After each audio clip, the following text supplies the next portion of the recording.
হ্যাঁ হ্যালো। ভাইয়া, হ্যাঁ এগুলা তুমি কি শুরু করছো বলো তো একটু। কি দিদি মাত্র না ঘর থেকে বের হইলাম আমি। কি করতেছো না তুমি? তুমি আমার বান্ধবীকে মেসেজ কেন দিতেছো? কোন বান্ধবীকে মেসেজ দিদি? কি বান্ধবী? তুমি বুঝতেছো না কোন বান্ধবী? এগুলা সব মিথ্যা কথা। এ, আমার বান্ধবী আমারে বলছে তুমি আমার বান্ধবীরে বলতেছো গুড মর্নিং গুড নাইট তো দেখা গুড করো। মর্নিং গুড নাইট বলা কি খারাপ? এগুলো তুমি কেন বলতেছো? এগুলো তোমার কেন বলতে হচ্ছে বুঝতেছি না আমি। তো এখানে খারাপ কি করছি? রাতে কল দিচ্ছ, ওকে দেখা করতে বলতেছো, এটা তো খারাপ। আমার রাতে কলে গুলা বুলেট সাফ করে আর কি কি এখন কি কি তো কাহিনী? এখন আমার বান্ধবীরা আমাকে বলতেছে তোর ভাই শেষরা। আমাকে শাস্ত্রা বলতেছে যে হ্যাঁ, তোমার থেকে কি অপমান লাগতেছে? এগুলো তোর থেকে অপমান লাগতেছে যে? তো লাগবে না তো অবশ্যই অপমান লাগবে। লাগলে গিয়ে আম্মুকে বলগা আমাকে বিয়ে দিচ্ছে না কেন? আমি যুবক বয়স যৌবন বয়স, আমি এখন 20। এগুলা হবে সমস্যা।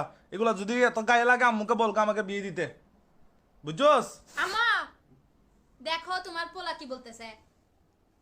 কি হদ্দে শোনো, এই ছ হ্যাঁ কি হদ্দে এই ওর বান্ধবীকে আমি মেসেজ দিছি এলাকায়, তো ওর বান্ধবীকে ভালো লাগলে আমি দিব না?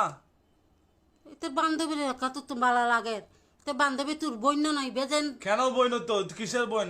ও আমার কোনো বইন টইন না। এগুলো বই লাভ আছে? ইবে কিরমে হতা কিল্লাই তো তুমি আমাকে বিয়ে দিচ্ছ, তুমি আমাকে বিয়ে না দিলে তো আমি এগুলো করবোই। তোরা আগেও হই এখনো হই তোর বিয়ের বয়সী না আজু। তো বিয়ের বয়স না হলে কি এখন মস্কারি করতেছো তুমি? আমার 25 বছর পার হয়ে গেছে তো। এখনো তোরা আমি ফালির তারপর বউ ফাইলতাম, তারপর বউর পিছনে আর গইব দিবে ফাইলতাম। তো এগুলা কি তোমাকে বলছে নাকি তোমার ফালতে হবে? তুমি বিয়েটা করে দাও না, বাকিটা আল্লাহ দেখে নিবে।